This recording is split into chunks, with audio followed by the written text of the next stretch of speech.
All right, so this has really got everyone talking. Yeah. An alleged assassination attempt on former President Trump.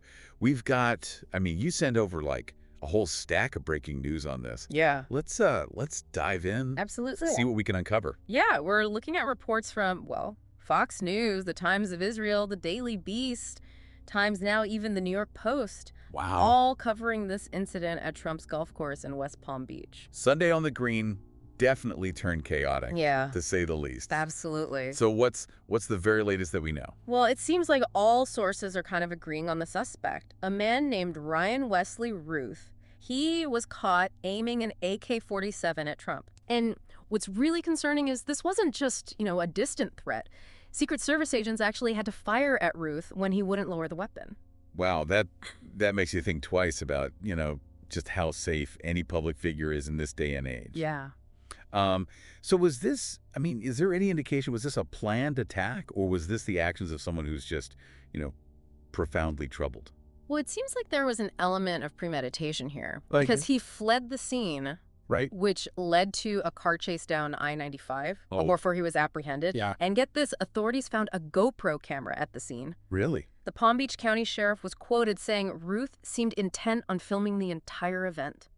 So, almost like he wanted to make this for an audience, or Yeah, almost like staging this whole thing, which is really disturbing. okay, that is disturbing. So, all right, let's talk about this Ryan Routh then. Okay. Who is he? What do we know about his background? Well, the Daily Beast did some digging and found that he's 58 years old, seems to have lived in Hawaii, even owned a shed building company. Okay.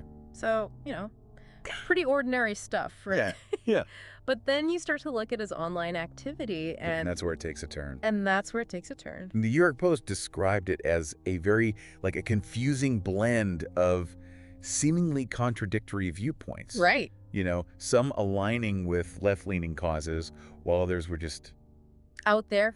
Yeah. For example, during the primaries, it seems like he was, posting support for both Vivek Ramaswamy and Nikki Haley. Even urged them not to give up.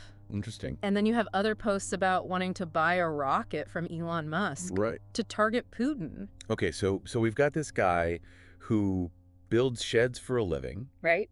and apparently gets lost in all sorts of online conspiracies, and then decides that he's going to take matters into his own hands.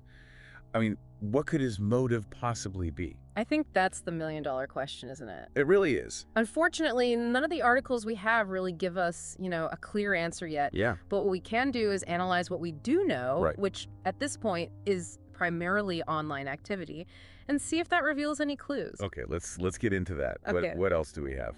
Well, again, just looking at his digital footprint, it suggests this really deep engagement with current events. Although through a rather, unique lens. Right. One detail that really stood out was his very vocal support for Ukraine. Interesting. The New York Post even mentioned posts about wanting to send Afghan war veterans to go fight there. So we've got this strange mix of potentially volatile political views combined with what sounds like a very warped sense of heroism. Right. It's kind of like we're trying to solve a puzzle, but the pieces don't quite fit. Yeah, it's complex, to say the least. Whether this act, if it does turn out to be premeditated, was driven by political fanaticism, mental instability, a misguided attempt to become some kind of vigilante, I don't know. That's something that, investigators are going to have to try to untangle. Yeah. It makes you think twice, right? About, what's really going on beneath the surface, especially now with, online platforms, and how prominent they are. Yeah. And how that really can shape people's worldviews. Absolutely. That's a really important observation and something we definitely need to explore further. Yeah. It seems like his online activity, again, if it is his, reveals a very distorted view of reality. Right. Fueled by, this mix of information and, frankly, misinformation. Yeah, this is where it gets really interesting, right? Right. Because, how do we as a society even begin to address that? Exactly. Yeah. But before we get ahead of ourselves, let's maybe delve a little bit deeper into the possible security implications of this incident. Okay. And what this means, for the safety of other high-profile figures. Yeah, let's unpack that a little bit. Okay. What are your initial thoughts on that?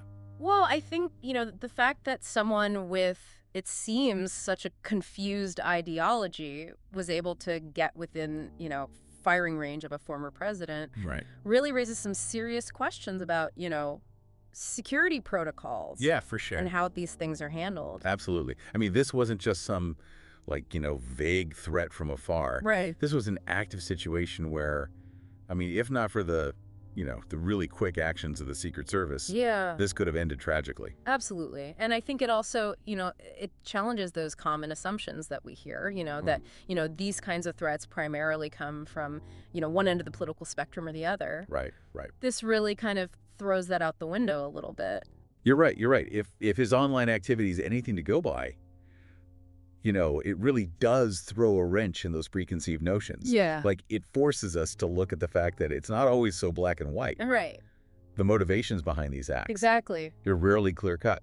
Trying to fit every incident like this into, one neat little box, whether it's political or ideological, Oh, yeah. it really kind of, I think, oversimplifies a very complex issue. Right. And this is where, those online echo chambers that we were talking about, Yeah. they come back into play. Absolutely. I was like, people are just bombarded with so much information from so many different sources. Yeah. It becomes difficult to separate fact from fiction. Yeah, absolutely. I think you've hit on a really crucial point here. We talked about, the potential for online platforms to, to influence people's worldviews. Right. But, this incident really throws a spotlight on, I think, the darker side of that influence. Right, because it's not just about, forming your opinions anymore. Right. It's about potentially driving people to then act on those opinions in really extreme ways. Yeah, absolutely. And then it almost makes you wonder, where do we go from here? What can we learn from this? Right. Not just, from a security standpoint, but, Right. but about this potential for online radicalization. Right. I mean, that's the million-dollar question. I think this will undoubtedly, force law enforcement, intelligence agencies Right. to kind of reassess how they, identify and address these potential threats, particularly those that, might not fit those traditional profiles. Right, especially in the digital age.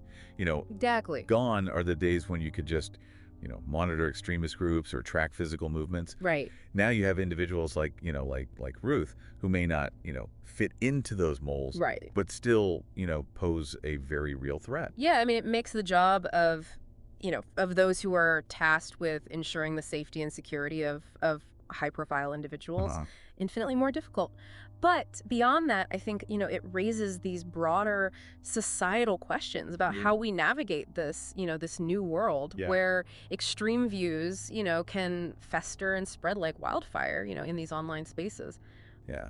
And it makes you think about the responsibility of these social media platforms as well. Exactly. Well- This isn't just about freedom of speech. Right. It's about, the ethical considerations of providing a platform for, potentially dangerous rhetoric. Right. Do these companies have a responsibility to more actively moderate the content on their sites? Right. How do you balance that with, concerns about censorship? Right. I mean, these are difficult questions and there's no easy answers. Right. But they're questions that I think we can no longer afford to ignore. No, absolutely not. You know. Yeah, this whole incident, it feels like we're kind of witnessing the real world consequences Right. of something that's been, brewing in these online spaces for years now. Yeah. And it's almost like, is this a tipping point? It's hard to say for sure. Yeah. But what I do know is that this incident has really thrust these issues into the spotlight Yeah. in a way that I don't think we've really seen before. Yeah. This isn't just a news story, Right. This is, I think, a stark reminder of the power of these online platforms, Yeah. the speed at which misinformation can spread, Right. and the very real consequences that can unfold when those virtual worlds then collide with our own. Well, we're going to take a quick break, but stick with us. Okay. We'll be back in a moment to kind of delve into what this all means for, for all of us Okay. and what we can do to navigate this increasingly complex landscape. Sounds good. Don't go anywhere. And we are back. Still unpacking this attempted assassination of Yeah. former President Trump. and really trying to make sense of what it all means because, I mean, It's a lot. this incident has so many layers, Yeah, right? absolutely. I mean, you've got the security concerns, the potential for this, like online radicalization, Right. the role of these social media platforms. Yeah. It's like we stumbled into this like tangled web and we're just starting to kind of like untangle the threads. Yeah, for sure. So for our listeners out there who, like us are trying to wrap their heads around this, Yeah. what would you say is like the key takeaway that they should kind of hold on to as this story continues to develop? I think the most important thing to remember here is we're still in the very early stages of understanding this event. And I think, there's this natural tendency for people to, grasp for those quick explanations, the easy answers. Right. But I think the reality is, it's far more nuanced and complex than that. Right. It's so easy to get caught up in like Absolutely. the swirl of like breaking news and the instant analysis. Right. But you're right. Yeah. We really do have to like try to be patient. Yeah. Let the investigation unfold. Let the authorities do their job, gather all the facts, and really, piece together that, comprehensive picture of what led up to this. Right. And I think in the meantime, I think it's also crucial for all of us, listening to kind of resist that urge to jump to conclusions or, spread misinformation, things like that, You've given us a lot to think about here. Oh, sure. Any final thoughts before we wrap up this deep dive? Well, I think, this incident, as disturbing as it is, Right. it can be a wake-up call, I think. Yeah. It highlights the importance of, critical thinking, Right. media literacy, and, really trying to engage in respectful dialogue, even when we're faced with, differing viewpoints. Because ultimately we are all in this together. We are. And I think understanding these forces that are shaping our world, Yeah. both online and offline, Right. it's really crucial if we're going to, navigate these challenges that are ahead of us. Couldn't have said it better myself. Well, that is all the time we have for today's deep dive. Okay. Huge thank you to our expert Oh, it's been my pleasure. for guiding us through this really complex and ever-evolving story. Absolutely. And to our listeners, thank you for joining us on this deep dive Yes. into such a critical and timely issue. And until next time, stay curious, stay informed, Something safe. and stay engaged.